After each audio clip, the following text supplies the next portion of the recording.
Everyone, check your screen resolution. Does it look pixelated? See those chunky little squares popping everywhere? That's not your Wi-Fi dying. And no, your phone isn't having a meltdown. That's the actual design of this car. Welcome back to Carcry. On today's operating table, the Fiat Grande Panda. A car that looks like it just respawned from Minecraft, or Lego, or maybe a walkable Rubik's Cube. But hey, it's an Italian Rubik's Cube. Boxy, cheap, and proud of it.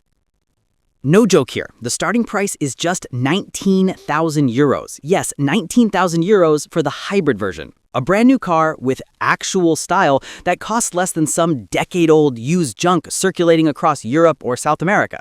The design is all straight lines, all boxes, all geometry. Almost like Fiat's design team misplaced their curve ruler, kept only the straight one, and said, all right, let's commit. Boom! We get a mobile cube measuring just 3.99 meters, shorter than an episode of a binge-worthy Netflix series. Fiat calls this the pixel design language. Cubic LED matrix headlights, cubic front grille, the massive panda lettering stamped proudly on the doors, bold, chunky, unapologetic. While the EV world is busy shaping cars like water droplets to chase aerodynamic efficiency, the Panda stands there like a brick saying, Air, you go around me. I'm not going around you. Today, I'll show you why this big bear is causing chaos across Europe, offering both an electric version, around 25,000 euros, and a hybrid one, 19,000 euros. A brand new car with actual style that costs less than some decade-old used junk circulating across Europe or South America. Is this a masterpiece? Or just a bargain box full of headaches? Buckle up. We're going bear hunting. Step inside the cabin and geometry rules again. It's minimalism pushed to the extreme.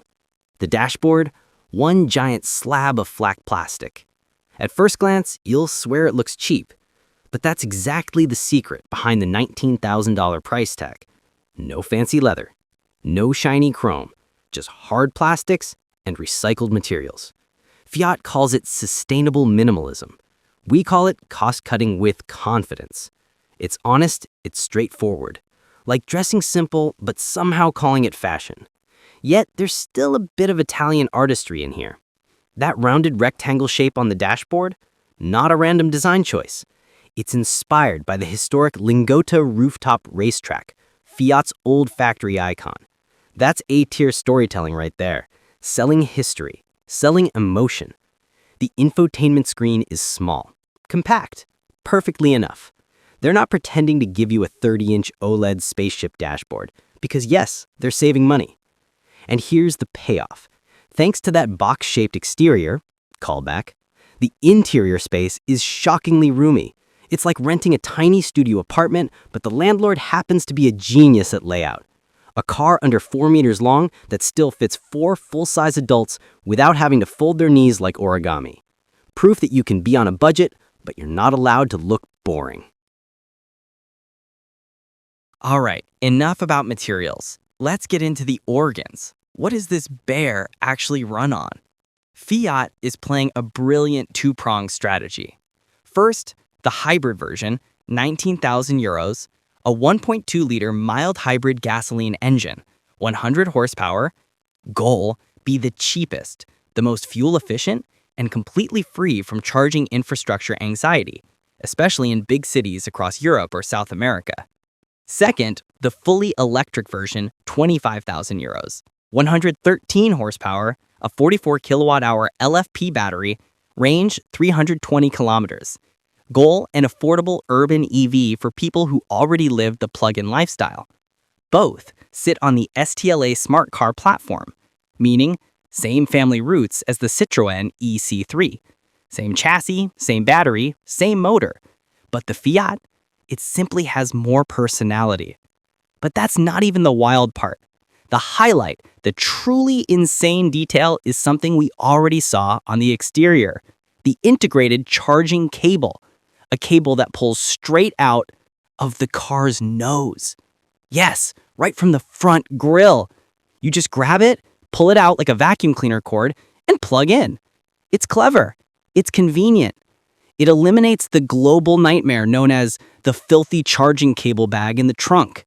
No more dirty hands, No more muddy storage. This is practical engineering, not some useless 50-inch curved screen. And mark my words, this tiny detail will show up in every review video, and it's gonna go viral. Now, let's move to the most sensitive topic: money and market strategy.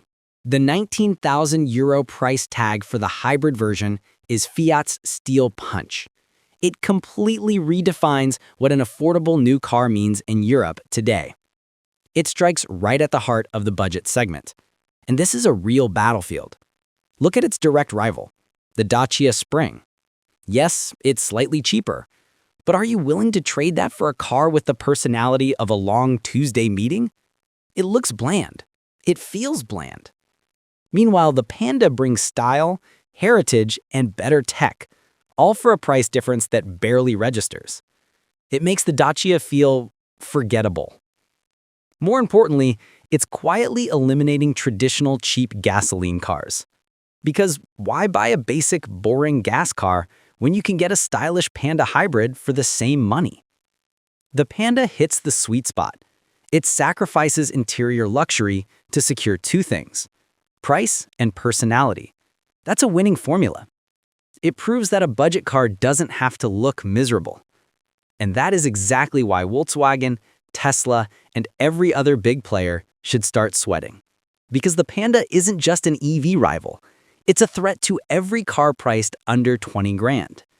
The war has officially escalated. Finally, let's wrap this up. How does it drive? Agile, compact, precise steering. Whether you pick the hybrid or the full electric, this thing was born for urban life. It's not a highway warrior, it's a city fighter. So what do we end up with? A boxy design, minimalist materials, a dual strategy price around $19K for the hybrid and $25K for the EV. And yes, that front-mounted charging cable. It sounds like a car full of compromises, but that's exactly where its power lies. Fiat stopped trying to build a perfect car. They built an honest car with a purpose. It admits it's affordable, but it's proud of its attitude, because for around €19,000, you get freedom, you get personality, and you get a car that doesn't pretend to be more expensive than it is. So here's my conclusion. The Grande Panda is not a toy. It's a style statement. It's the future of smart mobility. No luxury needed, just joy. And that's Panda. Are you ready to pull that charging cord from its nose right in the middle of the city? If you are, don't forget to hit subscribe to Carcry. More brutally honest car breakdowns are on the way. See you next time.